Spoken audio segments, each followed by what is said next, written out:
Good evening. Good evening, ladies and gentlemen, distinguished guests, students, friends, old and new. My name is Manu Bhagwan. I am a professor of history and human rights here at Hunter. On behalf of Hunter College President Jennifer Rabb and House Director Harold Holzer, it is my pleasure and honor to welcome you here this evening. Roosevelt House, as some of you may know, is the former home of Franklin and Eleanor, a gift from Franklin's mother, Sarah, who decided that she loved her children and this house so much that she decided to move in as well. It was in this home that Franklin asked Frances Perkins to become the first woman to serve in the U.S. cabinet, and it was she, in turn, who led the fight for Social Security, also born in conversations that took place here. The Roosevelts built close ties with Hunter College, where Eleanor would spend time with students and speak at special events. FDR himself inaugurated our Park Avenue building up the street, which was built with WPA funds. And it was Hunter College that served as the first home of the United Nations, the institution key to the Roosevelts' grand vision. After Mother Sarah died in 1941, the Roosevelts worked out a deal to turn over their home to Hunter, which Eleanor dedicated and reopened in 1943. For many years, Roosevelt House served as a site for social gatherings and weddings, but it eventually fell into disrepair.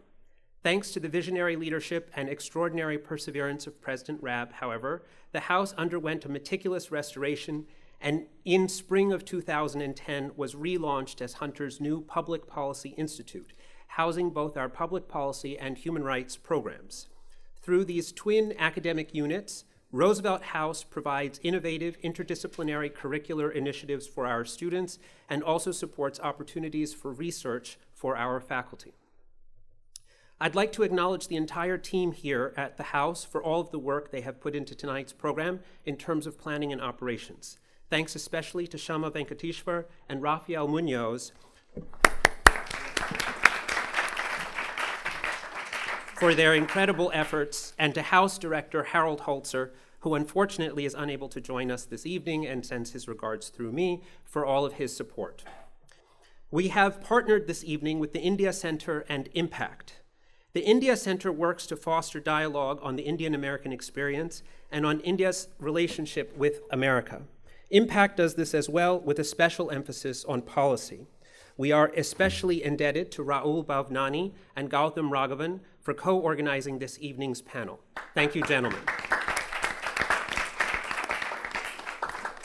And thank you also to all of the staff we have supporting this event this evening. Our program tonight begins with the premise that, until recently, South Asian Americans had largely stayed out of the political arena, even as they made inroads into a variety of other professions. Rather suddenly and quite dramatically, things appear to have changed. South Asian Americans are jumping off of the sidelines and into the game, as our subtitle notes, engaging in policy fora, getting involved at the community level, and running for offices large and small, from the school board to governor, and from county courthouses to the US presidency. What has spurred this sudden involvement? There is no doubt a larger trend of greater visibility for South Asian Americans broadly. Not so long ago, the sight of Vijay Amritraj in a James Bond movie or Persis Khambatta in Star Trek was enough to set off long disquisitions about making it, and national or regional pride, even as they may or may not have been much noticed otherwise. Whereas today, a wide array of talent now holds the public's attention, from Priyanka Chopra to Kumail Nanjiani, from Disney's Karan Brar to the rapper MIA, from Google's Sundar Pichai and Pepsi's Indra Nooyi to Nobel laureate Amartya Sen. We can at last talk about the problem of Apu, in the words of comedian Hari Kondabolu. Perhaps this is just the public face of wider community achievements, reflecting, for example, the fact that Asian Americans broadly, various South Asian American groups more specifically, and Indian Americans in particular, have the highest median household income in the United States. A range of figures certainly got involved in politics, branding variations of this framing, that having achieved the American dream, they wish to share their success with others. Bobby Jindal and Nikki Haley, for instance, parlayed such a strategy to the national stage. But the events of the past 2 years, with the backdrop of the past 2 decades, have raised substantial questions about the immigrant experience in the United States, about questions of belonging and a sense of security. According to statistics from the FBI and the Anti-Defamation League, hate crimes against minorities of all kinds are on the rise throughout the country. And activists and academics remind us every day of the myth of the model minority, that Asian communities are differentiated and often stratified, and that shining a light on the needs of such complex and varied communities remains an essential task of authentic democratic representation. It is in this context as well that South Asian Americans are looking to have an impact on larger political narratives. We hope to have a fruitful conversation on this impact this evening, together with all of you in this room, helmed by our all-star panel. I won't delve into deep biographical sketches as those are provided for you in your brochure, but may I ask you now to please join me in welcoming tonight's speakers. Ravi Bhalla is the recently elected mayor of Hoboken, New Jersey.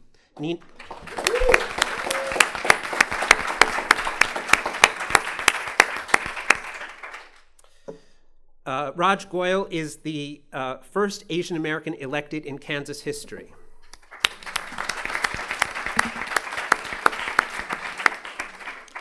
Sayu Bhojwani was New York City's first commissioner of immigrant affairs under Mayor Bloomberg.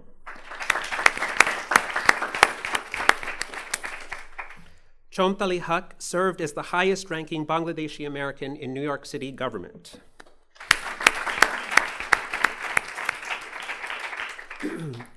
Nina Ahmed, who is hoping to join us momentarily, is the former deputy mayor of Philadelphia, currently running for lieutenant governor of Pennsylvania.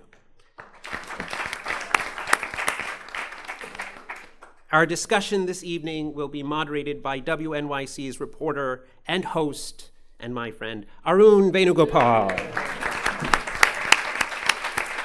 Please join me in welcoming our distinguished guests. All right, thank you, Manu, and thank you all for joining us. Thanks to Roosevelt House for hosting this event, to the India Center, and to Impact. Little flashback here. In 2004, I was a reporter at India Abroad.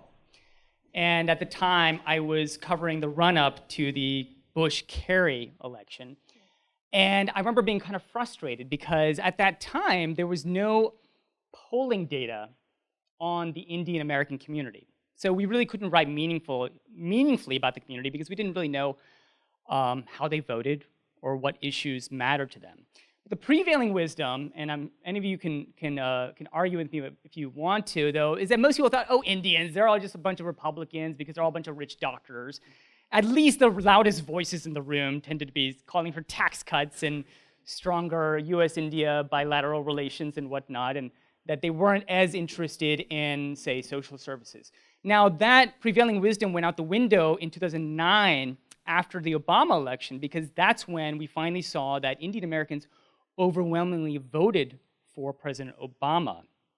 And that polling data expanded last year actually, after the 2016 election, when we finally had data on Bangladeshi American and on Pakistani American voters.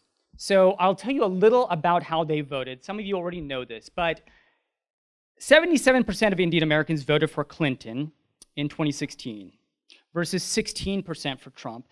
We're going to discuss that small, but very important minority of Trump supporters in a bit, okay?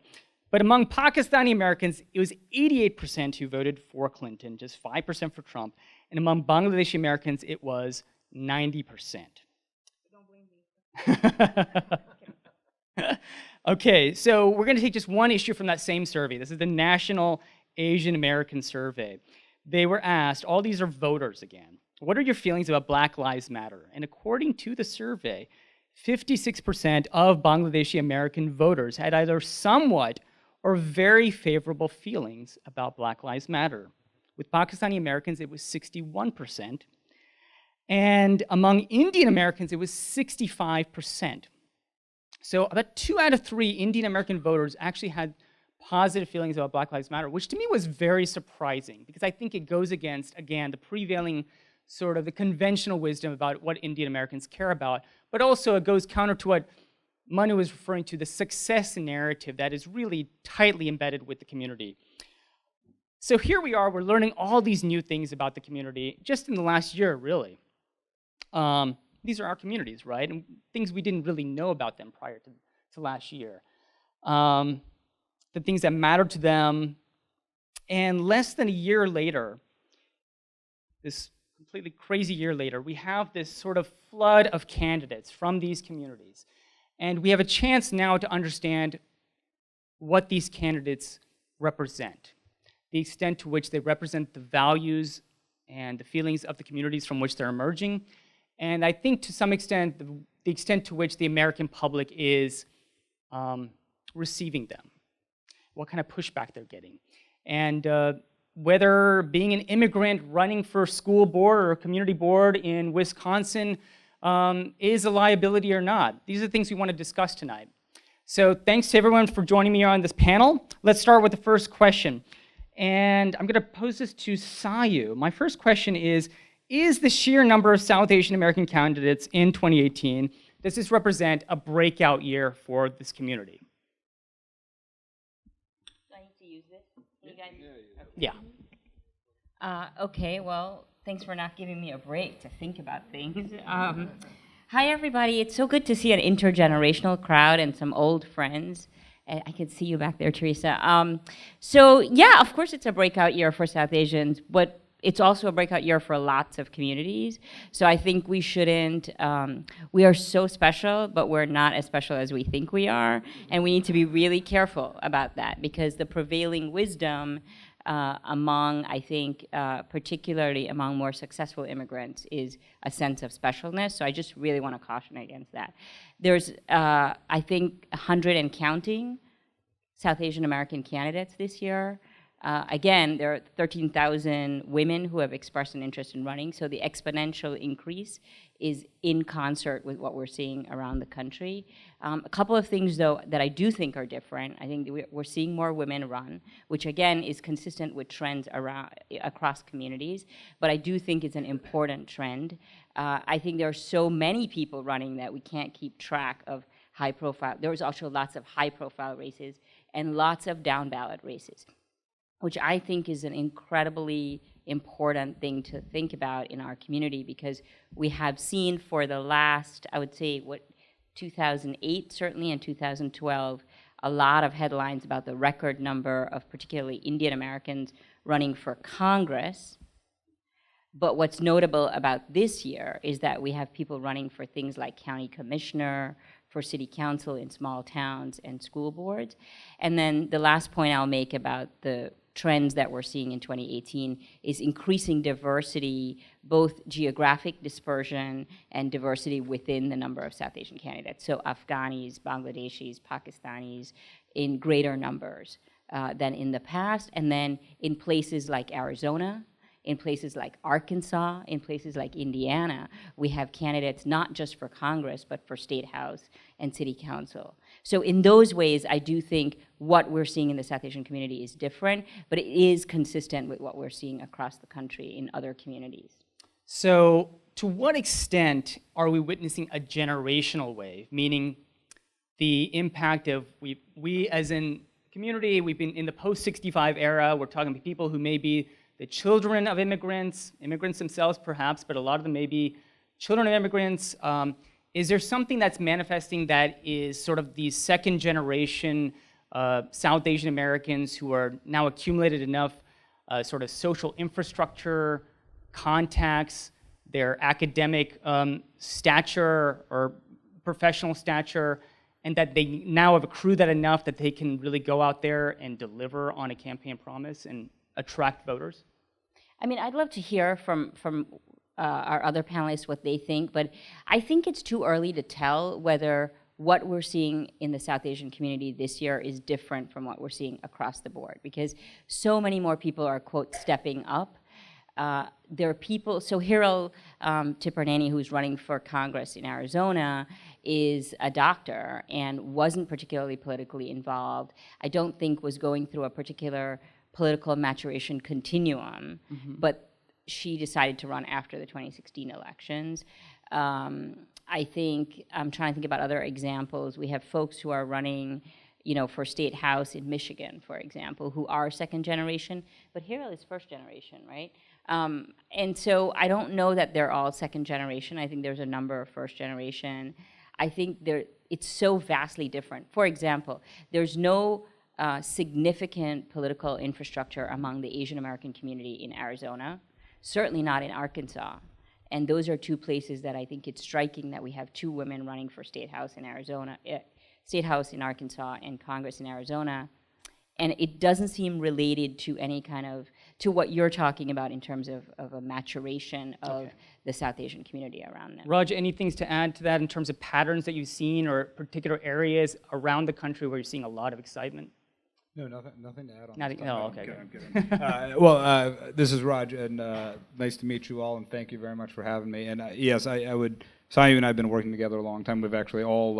It's funny when you talk about the maturation of the community. This feels a bit like old home week. Literally every single one of these panelists, including Arun, we've known for a long time. And I guess I would say that I think it's actually not. I might slightly disagree to the extent that there is, of course, an enthusiasm. The Democratic Progressive base has never been this enthusiastic. In fact, I would venture to say in our lifetimes, we're never going to see this kind of energy, because in 2020 it's going to be different because the Trump movement will be engaged and they're not. This is a midterm cycle, and we could kind of geek out on the political physics of that. But I remember, to tell my stories, that when I was in India abroad, maybe you were the one who actually took my photo at the Democratic Convention. It's Paresh Gandhi, I'm sure. In 1996, when it was news that a brown boy was interning for the Democratic Party.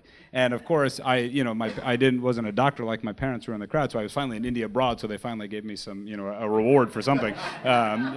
Of course, I wasn't speaking on stage, so they were still a little pissed. The maturity, when I was elected in 2006 as the first Asian out in Kansas, or first South Asian, I think there were about 6 of us in the state ledge. But what's interesting is one of my political heroes is right here, Ravi Bala. And you can't tell the other members that we have in Congress and everything, but Ravi is probably, if push came to shove, I'd have to say one of my favorite elected officials in the country, because when I was out there running, got elected at 31, Ravi was doing county politics in New Jersey. And then he was a councilman. And then I remember when I moved to New York 8 years ago, he explored with me, and I think it took about 7 hours, explained to me Jersey Democratic politics, which once you take a shower afterwards, you can finally understand what an incredible thing it is to have a reformer and somebody like Ravi. He was building his power year after year until he finally became the mayor of Hoboken, a turbaned mayor of Hoboken. And what I would say, and this is a different topic about the legacy of Barack Obama, I would argue the legacy of Barack Obama is most important in a beautiful black ethical family that lived in the White House for 8 years. My 2 daughters are here. They thought that was normal. Now a whole generation of people in New Jersey will think it's normal that somebody who wears a turban is the most important person in that community. So I would actually argue that at Impact we do have all the trackers. Gotham in the back, our executive director, we barely keep up with it because there's so many. But we have over 80 Indian Americans running. We have the Attorney General of Wisconsin who's going to win. Do you know how important the AG of Wisconsin is? You know how important Wisconsin is in the political map of the Electoral College, and the AG is the most, arguably more important than members of Congress to actually helping people and getting things done. And this is aside from the fact that the AG of New Jersey exactly. is also... It is a slight footnote because that's an appointed position. Okay. So it's important. That is a phenomenal role, and he obviously also wears a turban. And Ravi, I'm sure, and he go back a long ways. But the fact is, it's an explosion that I think is natural because of time. And so in the same way that 10% of every medical school class is Indian American, in about 10 years, the American healthcare system will just be run by Desis, by sheer math. And similarly, if you look at the accretion of success, it was inevitable that this would actually happen in the political system. And I do have to say one last thing, which is I happen to be it's Vladimir Putin swearing in today, and since he's everyone's favorite strongman, I have to say that since I'm the co-founder of Impact and the India Center Foundation, I just wanted to throw an event where I knew I was guaranteed a speaking slot. So I just wanted to give a shout out to our man in Russia for a Putin-like move tonight. So yeah. So Ravi, or Mayor Bala, excuse me. It's hard when you've known somebody long enough that you don't know how to address them as Your Excellency. Or Ravi's fine. Yeah. Are you being asked to help support candidates across the country now that you have not just national, international coverage, attention brought to your title?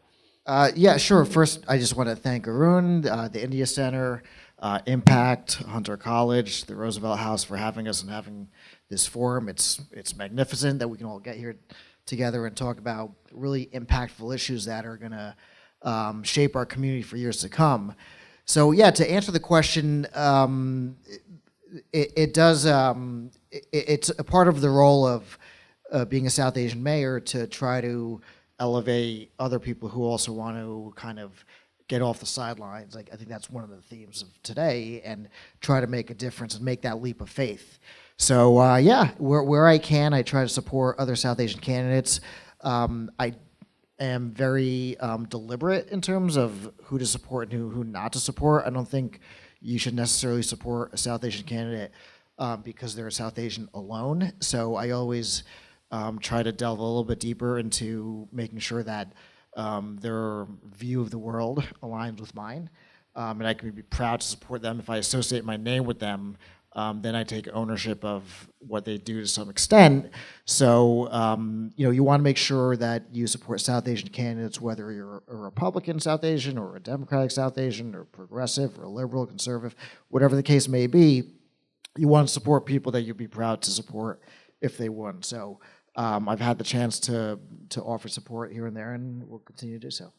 And Shamtoli, we talk about South Asian as this umbrella term, but there's also a lot of debate about the extent to which, Indian voters and, say, Bangladeshi American voters have anything in common. I'm just curious, do you think that there are important differences, distinctions to be made between these communities that, don't necessarily get reflected in these kinds of settings? So first of all, thank you for having me here but I do want to just step back a little bit when we use the word politics. Because I was like, why am I on this panel? Like, I've not yet run. I'm not mounting anything yet. Because I was one of the first trainees of the amazing NALP program, so I want to just shout out to that. But politics, in the sense of politics is everywhere, we're talking really about electoral politics. So I think when we use the word, I think we should just be very careful, because a lot of the trends that you talked about are because of this sort of deep work, the local work that Ravi had been doing, and I've also been fangirling as well, because it's the sort of consistent sort of local level work. 2001, 2007, I was on the community board, right? Does anyone know what a community board is?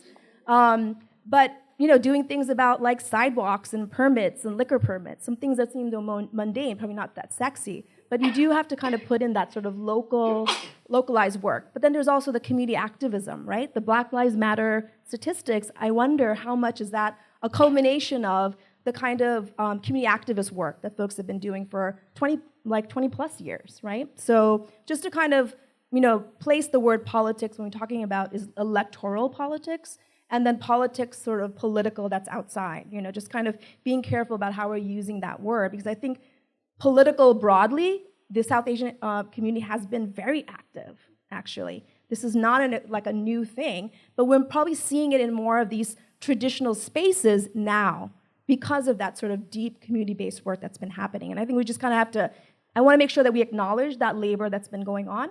But as to Bangladeshi Americans, I think your statistics kind of really speak to it. 2%, I think it's probably just one person maybe in the Bangladeshi community that voted for Trump. I might even know that person, but I mean, it's, there's someone who wrote an op-ed about somewhere in the Midwest how Trump could be a good thing for the community. But I do think that reveals that there are nuances. South Asian community is definitely an important, viable political identity.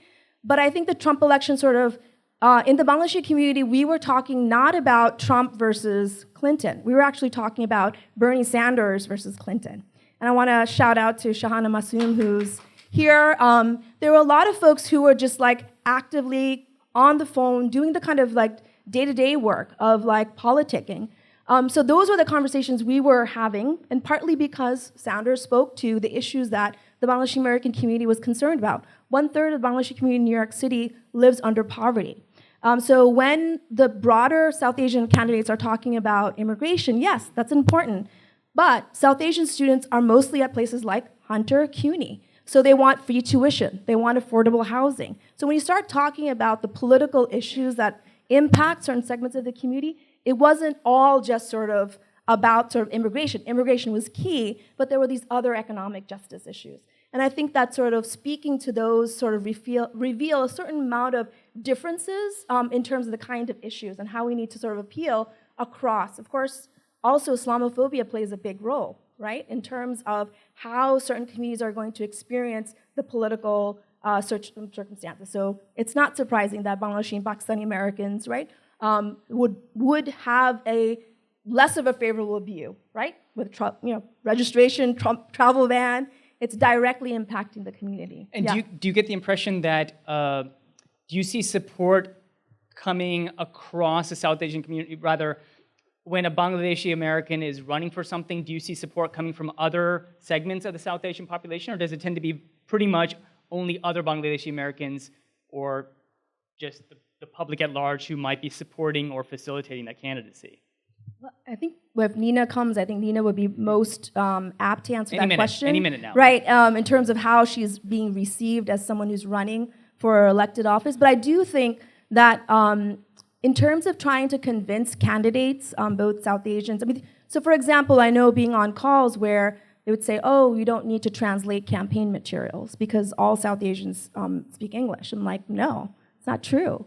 And so, pushing for years, but this is also predates the kind of electoral politics. We've always pushed for campaign materials back to 20 years ago when I was at Asian American Legal Defense Fund and doing exit polling. So there was some informal, to have the sort of multilingual campaign, vote, give your vote here in different languages.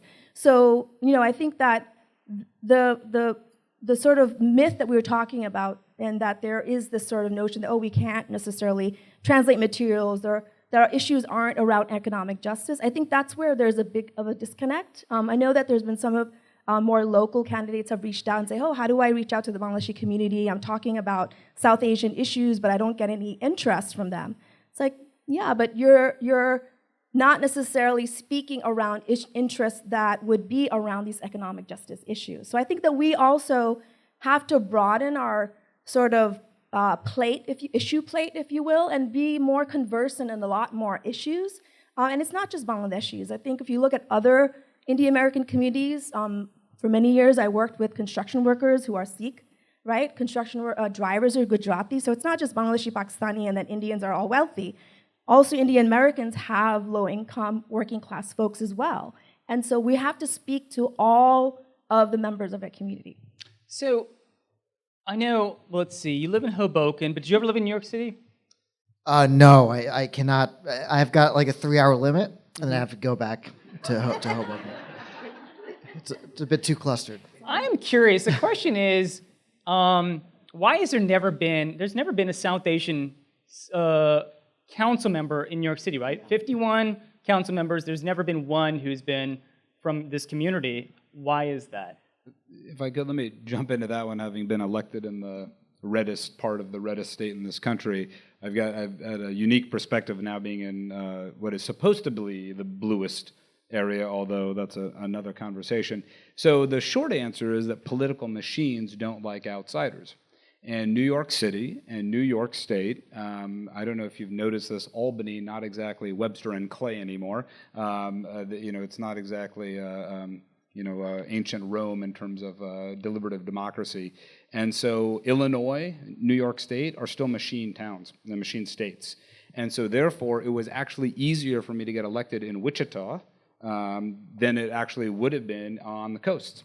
And I went back home where I was raised because my parents were there. And interestingly, I got to say, I'm so glad Chantilly raised those points because I won my first State House election probably on the back of the Vietnamese community because my mother had delivered 1,000 Vietnamese babies in Wichita. There was there was actually a large Vietnamese population in Wichita because of the airplane factories, no Vietnamese OB. My mom and dad, who were both physicians, picked up that practice. And they were actually all Republicans. And so that was my swing vote, and it was sort of our ace in the hole. So these are the oddities of America, right? And it's why they have been active in the community, to your point. But it is inevitable in New York that it will happen, consistent with my theme earlier. So you do have a viable primary challenge to Carolyn Maloney right now that is more viable than a South Asian who challenged her in 2010. We'll see where that goes. We did have several South Asian candidates for city council out in Queens, where there's a logical voter base, but it is inevitable that there will be an elected base. In fact, there's a South Asian running for the state Senate in Rochester, one out in Long Island. Indian American Impact Project is working with them.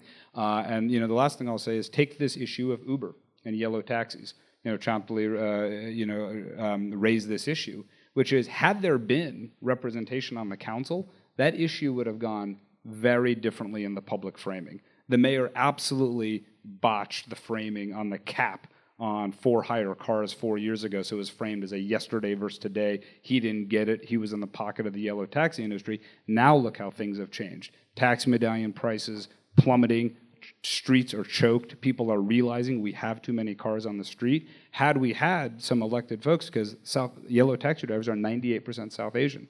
So we have, Bharavi Desai runs the unofficial union, but we don't have elected representatives there. So this is a hole in, this is, I was going to say white space, but let me call it brown space, sort of in the political continuum. Ravi, do you think you got an opening in Hoboken in New Jersey that you might not have in New York City had you been here? I know it's speculative, but... Yeah, I mean, I'm not sure. As Raj said, I started small. I ran for a committee seat, which is a very hyper-local form of government. You could just kind of represent your neighborhood.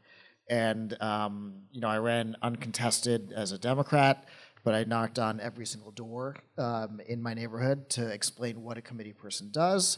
Had little handbills. And then, they weren't, interesting issues, so to speak, noise complaints, a dangerous intersection, what have you.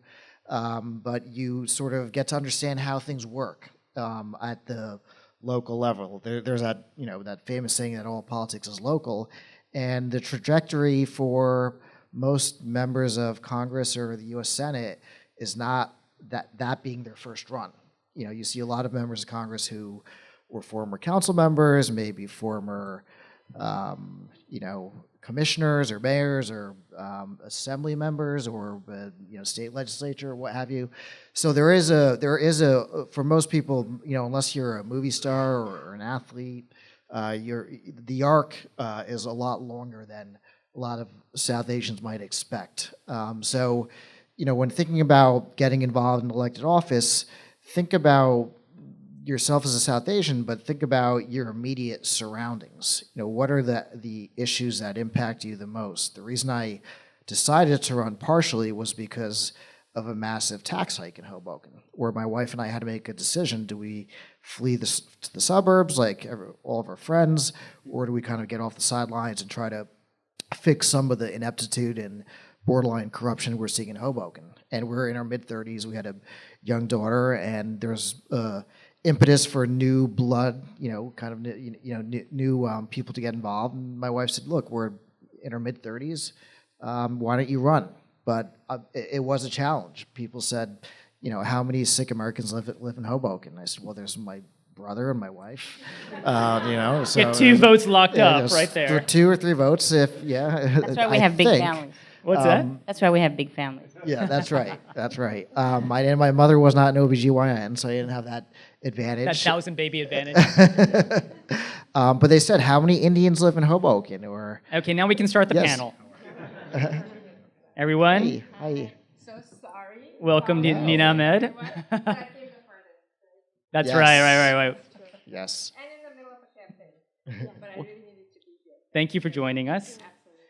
Absolutely. So we were just wrapping up an idea about, I guess, resistance and to some extent, did you, besides just not having that many other Desis to rely on, did you face a considerable amount of resistance or subtle racism? Yes. I wouldn't say racism per se, like overt, but people said, look, you have a turban and beard, and that's not going to go unnoticed, and that wasn't a compliment.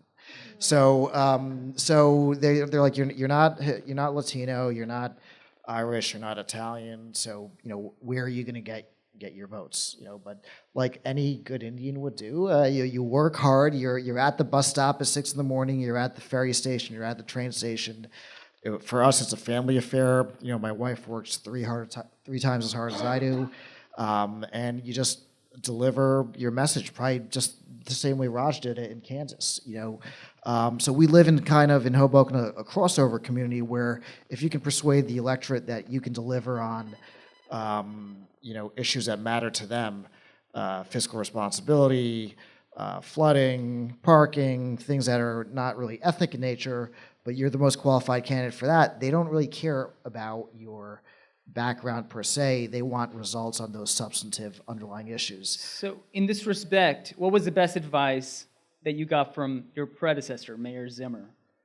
The best advice, because when I when she endorsed me for mayor, again, that kind of like latent racism was there. So people were like, we support him, but there's this like old Italian community that's never going to vote for a guy with a turban on. So there's this unelectable whispering campaign that he's unelectable in Hoboken. So the advice I would get from my predecessor, Mayor Zimmer, is just let all of that kind of go over your shoulders and just focus on in Hoboken, if you knock on enough doors and you have enough touches, so to speak, you can win an election. So running a very strong field operation. Not to get too geeky here, but just getting out there, running a very professional campaign. It's not cheap. You have to raise money, and just doing the best you can. And having the endorsement of a popular mayor didn't hurt either. Last thing I did was I was the only candidate that ran on a campaign of resisting President Trump. He had an 80% disapproval rating in Hoboken. And I said, my job as mayor is local, it's nonpartisan, there's no Democratic or Republican way to fix a pothole, so to speak. So these are largely nonpartisan issues, but at the same time, we live in America, so what happens in Washington impacts us in New Jersey and New York and in Hoboken. So I was the only candidate that said, look, I'm gonna stand up. We suffered from Superstorm Sandy. I know climate change is real, even though he says it's a hoax. And that kind of really resonated with people. And for whatever reason, I was the only candidate that really made sure that, that was part of my platform as well. Sayu, do you want to make a point? I just wanted to make a point about the New York City South Asians, and I know we're all please. waiting to hear from Nina too, so Yeah. I'm trying to be quick. And I want to lift up some of what Ravi said in terms of how it more broadly applies. So just underlining the fact that you started local and that you built a base. I think that what happens with a lot of South Asian candidates, and I would venture to say it happens more with Indian American candidates, is that we equate our networks for bases, right? So there's a sense that, oh, I can raise $1 million and therefore I can run for Congress. But you haven't built a base. The voters don't know who you are. You don't know how to run field. You think that social media and money raising is the equivalent of getting votes. And that's a very, very dangerous game that I think actually across the board I'm seeing people play now by running first for Congress without having a base. But I think Indian Americans have been doing that all along, and it's one of the reasons why we saw so many losses. I mean, Roe ran twice or thrice before he ran twice. And then he didn't win until the third time. This is Ro Khanna, who ran against Mike Honda. And he had a little bit more of a base. But so I just want to underline that because I think that is a factor in New York City politics, that because it is a machine town, you are expected to pay your dues. I'm not saying it's okay, and we're all working to change that, but you have to run for district leader and county committee. And then Reshma is here. I thought I saw Reshma come in. When Reshma was looking at a city council, it's okay for me to tell your story, Reshma? In the back row. Reshma was looking to run for city council and, basically made the smart analysis that the base of the many candidates who had already lined up to run, there was one person who had a very strong base, and that person is the one who ended up winning. And we don't like that calculation, but it's a very real calculation. The other thing I want to point out is that New York City's South Asian community is incredibly diverse. And so we cannot no South Asian candidate is going to win in this city by relying on their South Asian identity. And I think that's happened a lot in most of the cases that people have run. And they don't understand building a coalition. They don't understand speaking to everybody. And first of all, speaking to the people who have always gone to the polls is very important. Then you've got to worry about who you're going to bring out to the polls, who's new. We've got to convince people that our community, that being involved in electoral politics is more than giving money and taking a photograph. Because often what happens, and I know that we make a lot of jokes about that, but often people equate that with participation.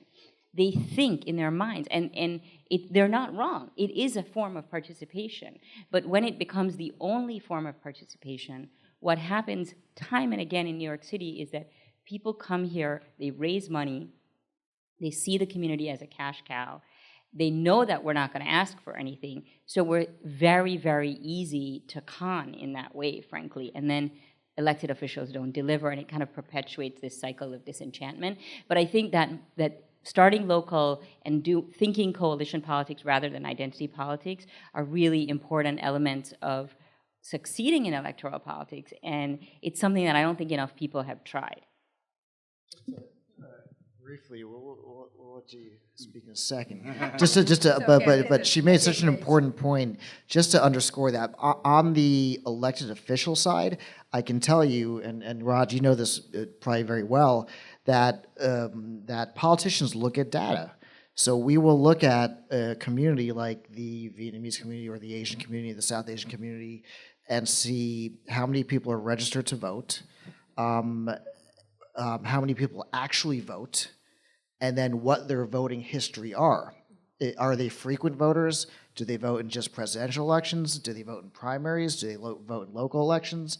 And then you target communities based upon voting patterns and frequency of voting. So if South Asians just give donations or just kind of show up at political events but don't vote in really all elections, honestly, they're not going to be heard. They're not going to be taken seriously by elected officials. Unfortunately, in some ways it's not right, but elected officials tend to listen a lot more to people who influence their future to be elected. So it's just a reality. So Nina, you are running for Lieutenant Governor of Pennsylvania. That's right. What did you have to learn before you could make that decision? What were the kinds of things, like the real nitty-gritty stuff that you decided, you know what, I can actually surmount that? And So a lot of what she just said is very relevant, is building broad coalitions, which I've been doing for a long time. So it wasn't something new. So running for office in Pennsylvania, you have to look where the votes are. It's a primary election for me. The way it works is, as a lieutenant governor, you run separately from the governor in the primary. And once you're elected, whoever the nominee is runs with the nominee who's the governor on a ticket together in the general. So right now it's each for themselves, right? So that's the first point. It's very different. Other places you have people pairing up from the beginning.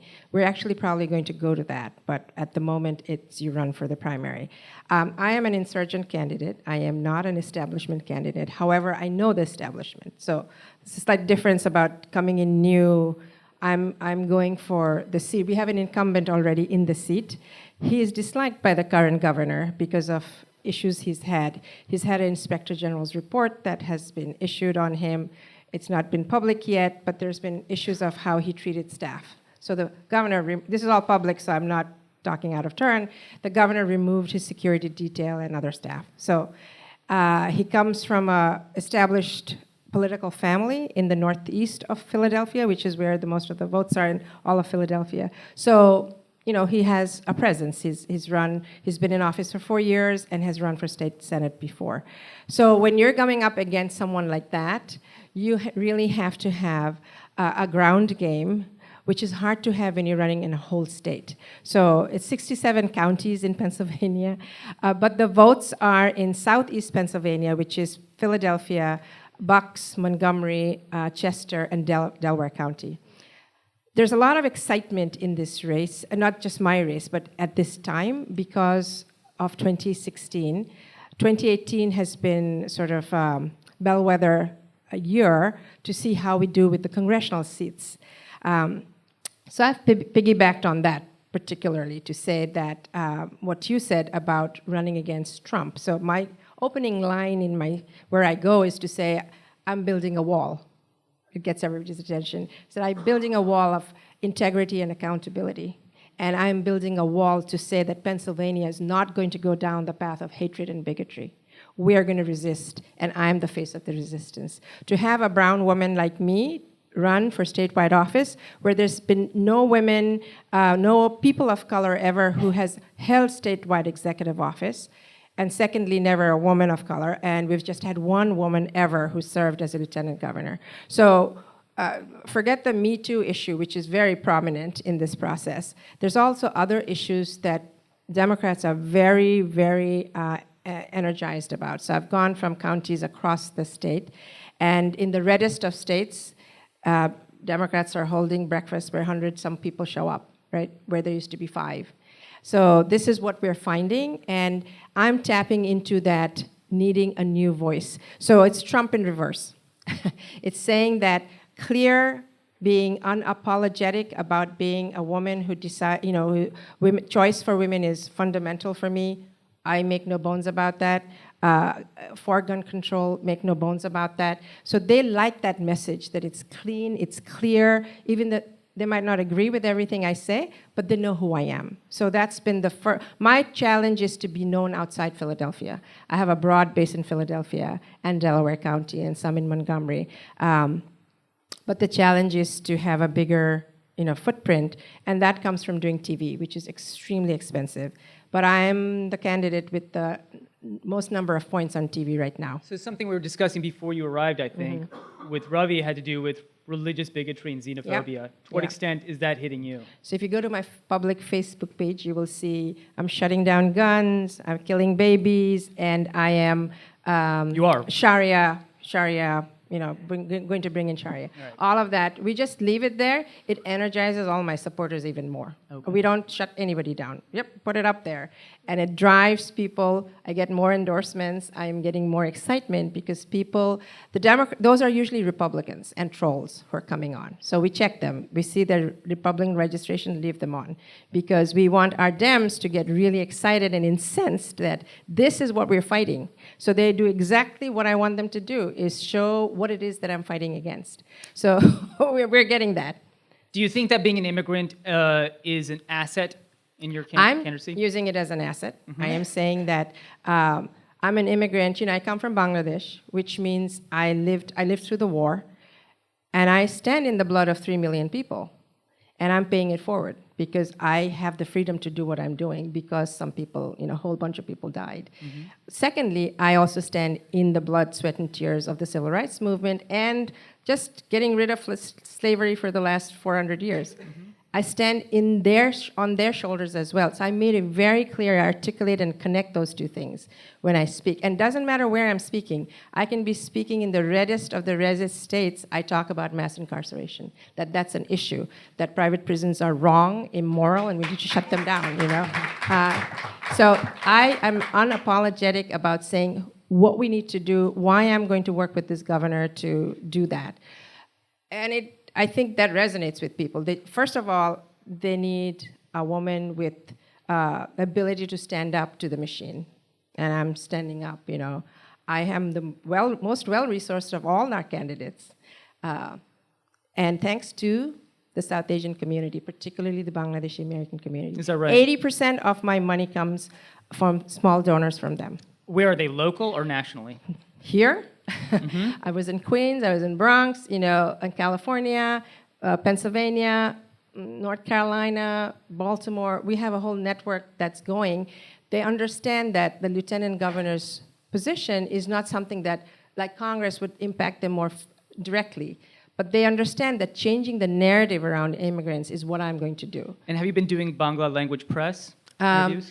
Yes, earned media. I haven't done it myself because I have all my money on TV. On the TV ad that I have talks about reproductive choice and talks about assault weapons. And it has an image of Bangladesh war, what we went through. So it's, 30 seconds, but it's powerful and it's driving the other side crazy. and it's energizing people about addressing this gun, the military-industrial complex that we face. I want to make sure check how we're doing on time. Okay, we'll open it up to the public, to the audience rather, in a few minutes. But did you want to add something, Sayu? Well, I just want to say that I run an organization that is built entirely around some of the themes that you're lifting up, is that people want you to tell your story, people want you to be authentic, people want to understand what you stand for, and sometimes that's not specific policy, sometimes it's just what are your values and what can I trust you to do when you get into office. And we've been running the program for 7 years, but in 2016, after the 2016 elections, our application numbers doubled. Now, I think they would quadruple if it wasn't a long form that people had to fill out, but we do make the bar high. And the reason I say this to you is because you are asking the question about how candidates are experiencing xenophobia and racism.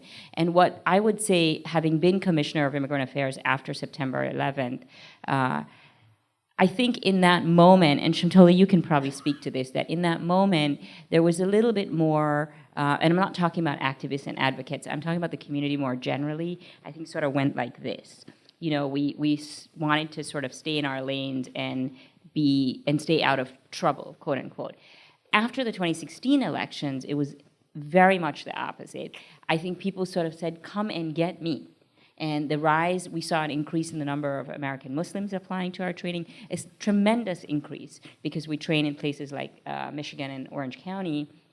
And I think the attitude that immigrant community members have now across the board is we are here to stay, we're gonna show you that we mean business, we're not gonna just hide. And I think we learned from September 11th that it wasn't gonna go away. And to what extent is the number of immigrants applying, is that changing? Is that growing as a percentage of the people applying to you? Well, all the people who apply to us are first and second generation Americans. Okay. So, If I could just quickly add on to very quickly to just say, is the notion of actually of it being an asset. I've come to believe, I've been doing this stuff in the weeds now for 20 years, and I was now elected 12 years ago, which is another lifetime ago, is that I do think it's an asset. Really, at the end of the day, the community is viewed so well, generally speaking, out there. I had this line when I knocked 15,000 doors out in Wichita, and people would say, oh, Roger, where are you from? I'd pause, say, 13th and Rock. Pause deliberately. Why? Because I'm a local kid. I grew up at 13th and Rock. I rode my big wheel all around there. But then I would concede and say, my parents are from India. I know, and then establish. But I poked them a bit. And I did that over thousands of times. And I think all these candidates have. Ravi, you've experienced that. You obviously haven't. So I actually think at this stage, everything that Sayu said is I would agree with. And at Impact, which is iaimpact.org, you can see our tracker of the candidates. We've seen that explosion. And I couldn't agree more with this notion. In the Trump era, it is very much this notion of we've got strength in numbers, the community is there. And one quick piece, the reason we started Impact was because you have to have political infrastructure. You asked a little bit of these weeds questions that Ravi and I were like, this is our political geek stuff. Field programs, how you move money, how you bundle. We have our, Priya Dayananda came from Washington. She's on our board here. And Gautam Raghavan, our executive director, is in the back. Priya's been one of the top lobbyists in Washington for 15 years. She knows how big money moves in the Beltway. And so all this knowledge had been stuck in silos, and the whole mission of the organization, like Sayu's organization, is to get that information out there. When I first ran, it was the one thing I was proud of. I felt like an immigrant because nobody had told me a damn thing. I had a Harvard law degree, but I might as well have been an idiot when it came to domestic politics. I didn't know how to raise money or knock a door, learned it all on my own. And so now it's very nice that we can actually put some wind and to use a tech term, we can scale candidates much more easily thanks to Impact, thanks to Sayu's organization and others. Great. On that note, we're going to start taking some questions from the audience. Is there a mic out there? You want to? Yeah, sure. We have somebody right here with their hand, I guess. If you could just introduce yourself as well, if you don't mind. Good evening. I'm Yoshita Singh with Press Trust of India. I'm the UN and New York correspondent. This question is for Mayor Bhalla. Your election was unprecedented in a lot of ways, and it's could be like 2 steps forward. But the murder of Indian engineer in Kansas, Srinivas Kuchiputla, it's like 4 steps backward when it comes to immigrants moving up in the country. And we have these days like Turban Days and Sikh Day and Turban Day Parade. Do you think change is happening on the ground? Because after Trump, maybe, you know, the phrase, go back to your country is being thrown around more than we've heard before. Is change happening? Is it happening slowly? What's it going to take to change attitudes and not see your election and then, you know, I'm not comparing it just, but the murder of an Indian engineer also. Just your thoughts on that. Thank you. Yeah, that's a great question. I don't have any empirical data as I sit here to say that we've come this far this year and now we're this far this year. I can say just observationally, you know, being the mayor of Hoboken, everybody knows who a Sikh is all of a sudden, and that's hopefully spread statewide to some extent with our Attorney General, who's the chief law enforcement officer, who wears a turban and beard. So that really sends a message. And before that, he was a federal prosecutor, and what he always tells me, we grew up together, we're best friends. He said that what makes him most proud is with his ethnic and religious identity, when he would go before a jury of his peers, which was often largely white, he would say that my name is Gurbir Singh Grewal, and I represent the United States of America. So that sends a very powerful message that's not explicit, it's an implicit message that you represent America and its values. So even though I didn't run as the Sikh candidate, but the candidate who happened to be a Sikh, being in that role and just doing a good job has some implicit or side benefits that I think will educate the American public as more South Asian candidates get out there. You know, my first act as mayor, as soon as I got sworn in, went from my home to City Hall. The executive director of the ACLU was there, signed an executive order to make sure that we designate Hoboken a fair and welcoming city. And that's a term that says that we're not going to devote local law enforcement resources to enforce federal immigration law. My second executive order was last week, making all single occupancy restrooms gender neutral to make sure that the transgender community feels comfortable and not isolated, because they have equal rights too. And I might not be transgender. I might not be from a community that might affect, but our obligation as Americans is to protect the rights that we all have under our Constitution. So just by doing that, I would hope to try to educate the public about who I am and who the South Asian and the Indian community is.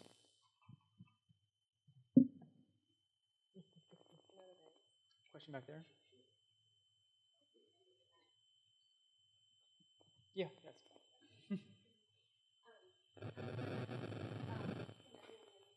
My name is Neha. I'm a in the New York State Controller's Office. And first of all, I want to thank everyone who organized this and all of the panelists. Everything that you guys said has just been so insightful and so relevant to what's going on. Right now, working in state government, I feel like I have a different perspective. Oh, We can hear. So my question, I feel like I just want to thank you guys so much, and I'm going to probably try to talk to you after, but my question is for Raj. I think a few of you talked about the importance of infrastructure and developing lasting infrastructure, and I think that's really important. It's something that's been lacking in the Democratic Party as a whole, and it's something that I know there are different organizations, for example, Hillary Clinton and Howard Dean's organization, Onwards Together, is working really hard to bring together different nonprofit groups to create this lasting infrastructure. So what kinds of things are you guys doing at Impact to fit into that larger puzzle and, you know, create, because I think you guys have been around for a while and you're doing fantastic work, but now with this huge onslaught of participation and interest, what are you doing to be part of that lasting? And just repeat the question for the sake of the stream. Well, and I know we have a lot of questions. I'll be very brief. But Neha, thank you. She works at the State Comptroller's Office, so thank you for being in state government.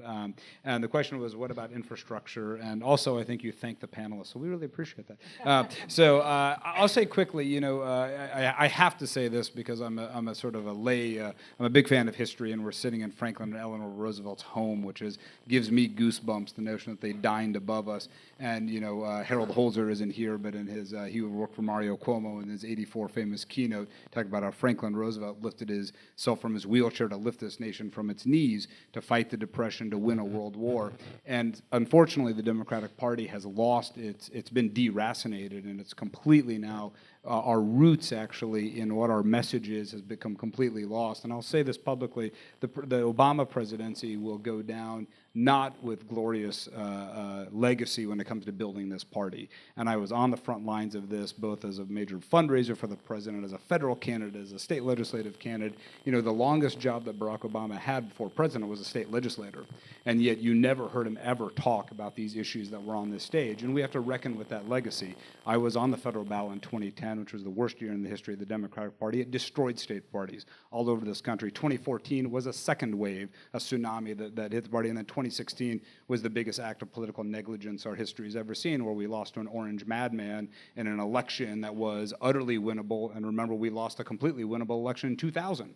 So all of these things that are happening now, in my view, are a result of disaffection and distrust with the establishment party, because we have been failing at elections and grabbing power where we should have. Impact is doing its job. On June 7th, we do have a summit in Washington, D.C. We have all the South Indian American electeds from Congress coming. We have a lot of exciting stuff going there. I think all the other panelists could speak to infrastructure. But the word I would just say in conclusion is that we don't really know where this is all going. So we have a huge cleavage in the Democratic Party that we don't like to talk about, because our sights are on defeating Donald Trump, as they should be. But the schism, Shamtoli talked about it, between Bernie and Hillary, there are problems that have been masked for many years and decades in the Democratic Party that have yet to be resolved. And so what we're seeing with the resistance, with Indivisible, Nina's on the front lines of this, I think we're only going to play out after 18 and into 20.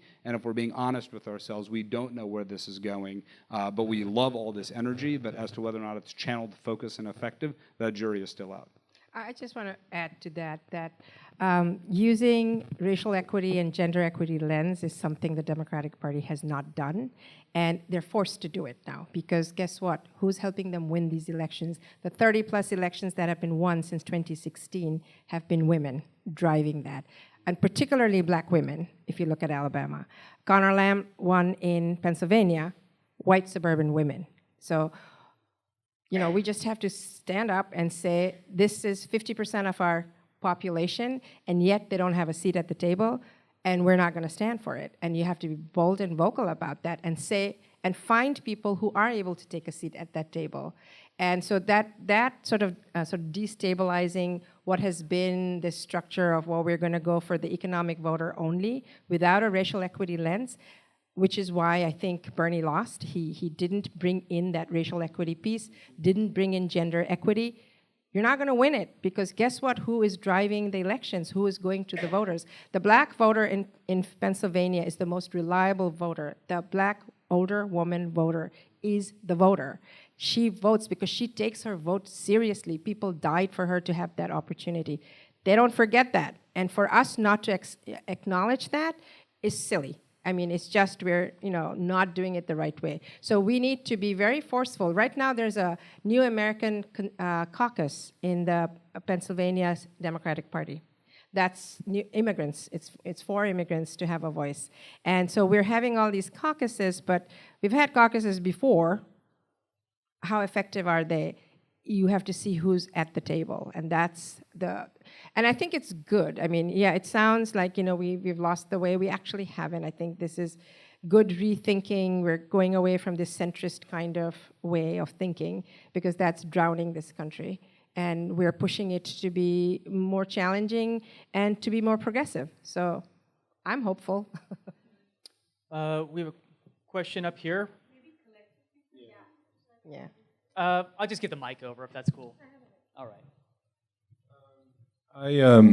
My name is Matthew. Thanks for this great talk. It occurs to me that one reason that I personally think the main reason Trump won is that he's just not plastic like most of like everybody he ran against on both sides.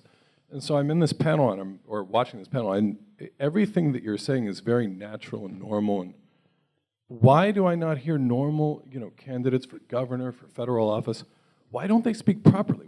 He was the only one who seemed natural, and people sort of gravitated to him because he was human. And why is this not possible when I see it on TV? It just doesn't seem, how do I put it? I mean, you make politics seem much easier than it really is. I mean it as a compliment, but why can't we do this? Well, Bernie was natural. Yeah, I mean, there was an appeal, because of his telling it like it is, or telling it like he thinks it is, I guess. Yeah, I think authenticity is like the first thing you learn when you think about what a good candidate is. Honestly, it even appeals. It helped George Bush, the younger one, the guy who you want to get a beer with. He has that kind of authenticity that served him well. So whether it's Bernie Sanders up to the left or Trump and Bush to the right, that's a legitimate point. Sure. I see a firm hand right up there. White jacket. Thank you, Arun. Hi, my name is Rupal Oza. I have the privilege of teaching at Hunter. This question is for Shamtoli, and I want to sort of, I have a comment and a follow-up question. To amplify something that Shamtoli, you raised, which is that, we want to think about and differentiate between politics, right? Shamtoli and I go back many years and many years, and sort of, working with construction workers or with the TWA, the Taxi Workers Alliance. What you talked about is about the sort of political organizing on the ground that really changed the landscape. And I sort of want to expand the conversation a little bit in terms of what people are talking about beyond the electoral politics, which I think is really significant and important and certainly will be a game changer. But nevertheless, there is a different kind of political shift and change that is taking place on the ground that may not necessarily translate in terms of the visibility and legibility in terms of voting, but nevertheless is changing something on the ground that I think is really, really important. And so the question really for both Nina and for Shamtoli is about sort of coalition politics. So when you're raising that question, and specifically what I really want to have us talk about is the sort of relationship with Black Lives Matter, because I think that's the issue that we need to be front and center with. Thank you. So I think, I agree with you. I also wanted to say there is actually a nexus between the political organizing and the electoral organizing. So just to share a little bit of personal, when I was counsel to the public advocate, Letitia James, she wanted to meet with Bangladeshi Americans. And the reason why, and so I organized the first meeting of Bangladeshi Americans. So there's about 20 Bangladeshi Americans on community board throughout the city. And so something that I'm working on is cultivating that leadership. Bangladeshi Americans are basically at this moment, there is even in Staten Island. So when you think about sort of building political power, then also building electoral power, there are also other constituencies. So you mentioned around sort of drivers. So drivers, not all, but some are eligible to vote. Right, so when you sort of see that there is this nexus of political and electoral power, the politicians are now asking at the city council level, right? They're asking not necessarily about this is not South Asian, but what are the interests of Bangladeshi Americans? Because Bangladeshi Americans do by far, right, vote at least at all different levels. So it's not surprising that your donor base is coming from the Bangladeshi American community. So my point is that yes, we should expand it, but also even in our discussion around electoral politics, we forget groups like Make the Road by Walking has a PAC, right? So there's a lot of groups that have effectively translated their political organizing power and translated that to electoral power, so that elected officials are actually asking about, so when you're on the inside, they're asking about specific organizations.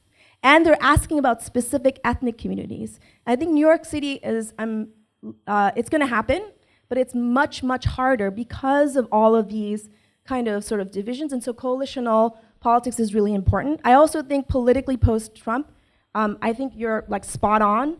This sort of unapologetic sort of taking on sort of these issues is going to be the point, and also relatability, right? So I don't know what you meant about sort of engaging with Black Lives Matter, but talking very frankly around the link between detention, raids, and mass incarceration, right? So I don't know that I disagree or agree, but post 9/11, the Bangladeshi community experienced registration.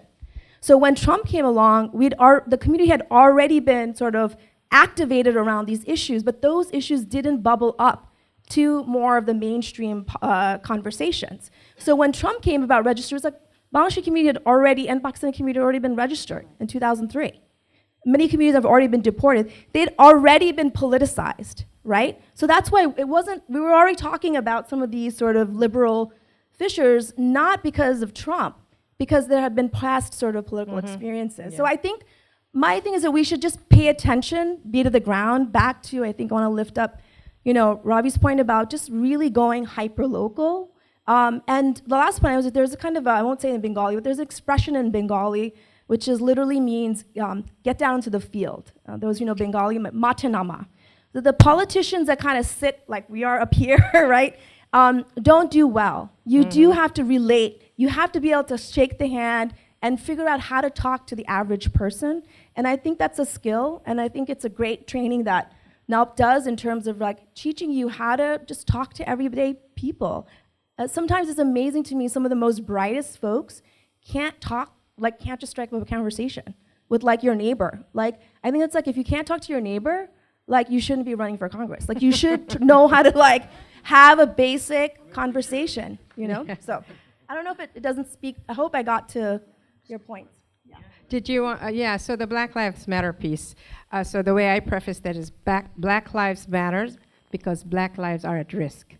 Fundamentally, that is where we are. So I was the deputy mayor for public engagement for the city of Philadelphia, and I had the Office of Black Male Engagement under me. And I had the office of, and within that was the Commission of African American Males. That's a permanent commission voted in by voters in Philadelphia. So one of our things, and the reason I'm giving you this example is to show the intersections and how you build that, right?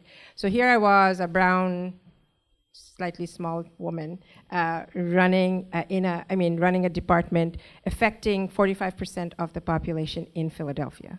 And so coalition building just to do my job was important, right? And one of the things we talked about, we're looking at cash bail, removing cash bail, right? We have a very progressive district attorney right now. But the fundamental issue I brought to the African American Male Commission was you need to be at the table when they're discussing what algorithm is going to be used to assess who they're going to keep and who they're going to let go, right, with respect to when you've been arrested. And most importantly, what data is being used to create that algorithm. If it's the old, tired data that comes from over-policing, it's going to produce the same results. And so having that kind of keen insight and giving people the tools to go question and hold people accountable is when they see that coalition building happening, right? Mass incarceration affects 9-to-1 black men to a black population to the white population in Pennsylvania. And so where do South Asians feature there? They do feature, especially the undocumented folks. However, making that connection and talking about that first just shows that the level of trust that you need to have those conversations. So it's very important to have them, to have relationship building. I've lived there a long time, over almost 35 years. So it's not something new for me. I've been watching this. And the Black Lives Matter, there's a lot of fissures in that whole movement as well. But regardless, the fact is implicit bias kills. And we need to confront that head on, whether it's in departmental policy, wherever it is, we need to consider that. And I think when people see you doing that, I just got endorsed by the oldest and continuously published African American paper in the state, the Tribune. They endorsed me over everyone else in running in the race. So that was huge for me.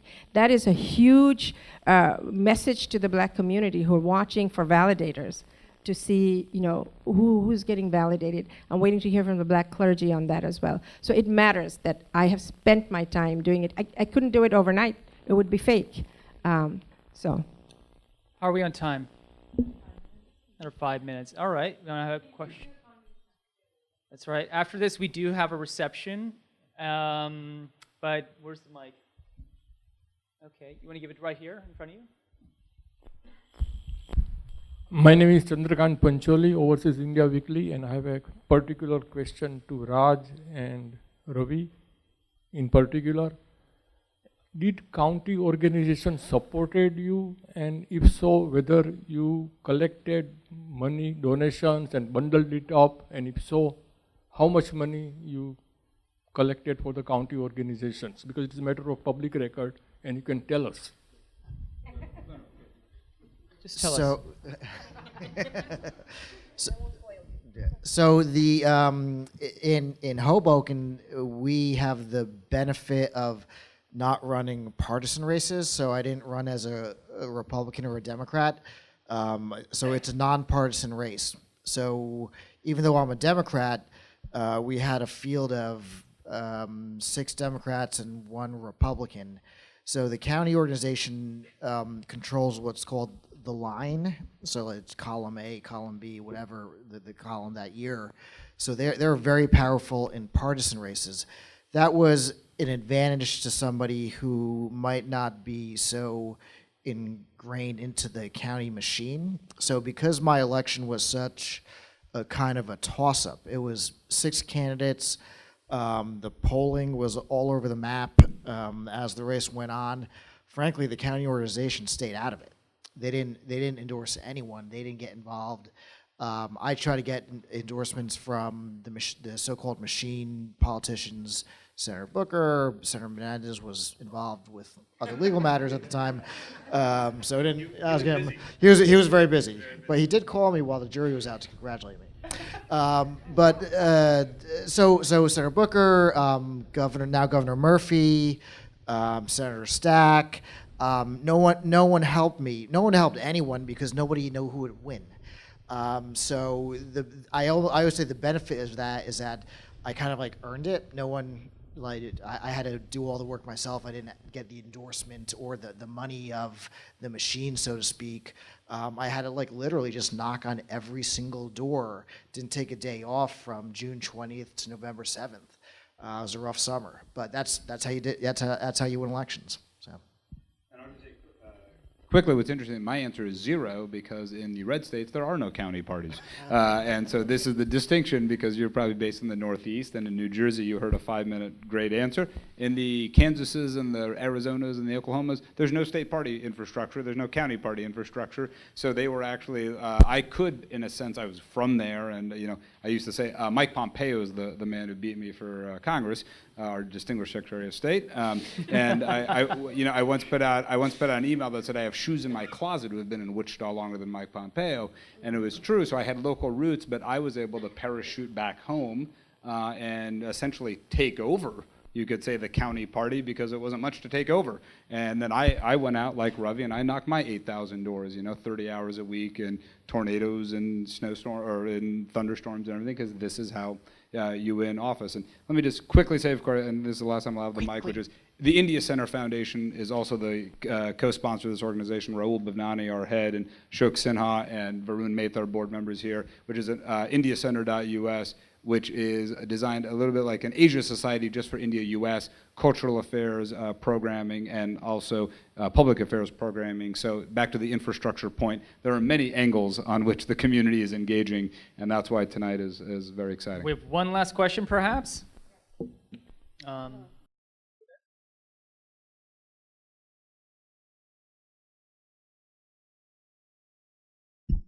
Hello, my name is Pooja. First of all, I'd like to thank you guys for being here. I think this is a very important conversation, especially because I am from the 2nd generation, and I feel like politics is very relevant to me, but not as much to my family.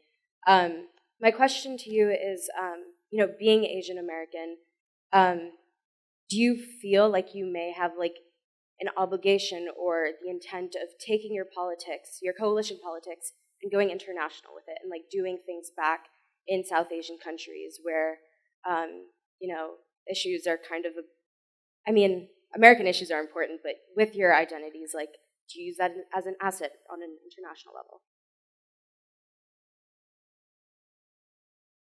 thing on that, especially about climate change. You know, I come from Bangladesh, which is disappearing. There are parts of, because of the sea level is rising. So there's a really direct correlation. When I talk about, actually I talk about that on my campaign trail, when I talk about, moving from fossil fuel based to clean energy, there's a reason why. People are dying because we're not doing that, right? We need to reduce our carbon footprint. So it's very relevant. I don't know how I'll leverage that into actual work there versus, because I'm on a state level seat, not a congressional seat. However, we can impact a lot of things. We can help, being the 6th largest state, we can help reduce the carbon footprint that would actually help, materially. So first of all is making people aware that their actions impact someone so far away. That's the main job I can do, is to say you live in a world that's very interconnected. And what you're doing in America, you can't be insular about that. You can't, it is too small a world to do that. So that's the biggest function I can do.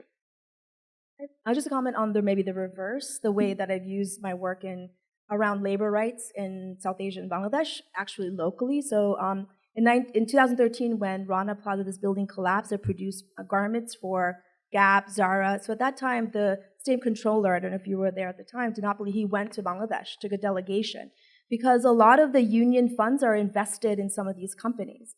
And so, while counsel for Tish, we were for Public Advocate James, she's on the board for some of the pension investments, and so bringing in that sort of international experience, but to say how could we pass certain municipal laws that could protect international human rights. So I think that there's a lot of actually scope. You don't have to, you can if you want, go there. There's actually a lot of ways, creative ways, and I think that's back to the asset where you can bring in to say, well, is there a way that we can create a policy, right, that investments have to be socially responsible? To look at, sort of, for example, what are the human rights implications of a particular company that's operating in New York City, right, in the locality. Think about one of the things that's most controversial is boycott, divestment around Palestine. So the city council actually passed this resolution that was in opposition to BDS, right? Cuomo, right now, if you're on the state contracts, you have to sign laws that say you're not going to support BDS. So I think there's a lot of international, and then if you remember, sort of also outside of New York, the sort of fear of like Sharia law, right? But I mean, there's like halal vendors like everywhere. I don't know if people know that Sharia law actually allows for halal. But anyway, so I'm more sorry, maybe it's just a Muslim joke, but so there's a lot of ways in which international rights can be brought in, and we could talk. I'm very much interested in that, because I don't think that we've really explored back how localities, mayors, cities, so climate change, their mayors are now talking to mayors of other large cities about pollution, about Uber. Uber is not just a New York City issue, right? London, so the taxi drivers. So there's so many policy issues that we can incorporate that are international. And the last thing I just want to mention, because I think in Rupal's question earlier, it didn't sort of hit about coalition. The other community that I think it's really important is also the Latino community that, I think was really late when Hillary Clinton just recognized that there was like this large community that's Spanish speaking and to sort of activate and hire lobbyists that are in the Latino community. But we also have to build coalitions with other communities that have been sort of doing a lot of the politics. I mean, still New York City does not reflect the Latino community in New York City, right? So when we're talking about representation and we're saying, oh, we need more South Asians in New York City, and you see the dwindling of women in city council, you're seeing the dwindling of sort of Latino representation, I think we have to show up for other people and other communities. And I think that a lot of folks are doing this, so this is not a critique, but I think that we want others to show up for us in our campaigns, but part of the sort of coalition building is actually showing up for others. And so there's been a lot of great candidates that I know that Sayu's group has helped throughout the United States. We should be supporting them. A lot of fierce women of color, candidates of color, Latinas who are just like really kind of also doing this bold sort of trailblazing, and we need to like show up for them because then when we're asking other folks to sort of come to our campaign, we need to have sort of build more of those relationships, and not at the time that we want to get elected. We need to make that a continual practice. There's so many campaigns that or either give money to or stand on the streets, and get ballot signatures for that I won't even list, but we should just do that as a matter of course. Like everyone should be committed to working for a particular candidate and get that person elected. Otherwise, we're going to be having this sort of same kind of conversation moving forward. So just expanding, kind of like showing up for others.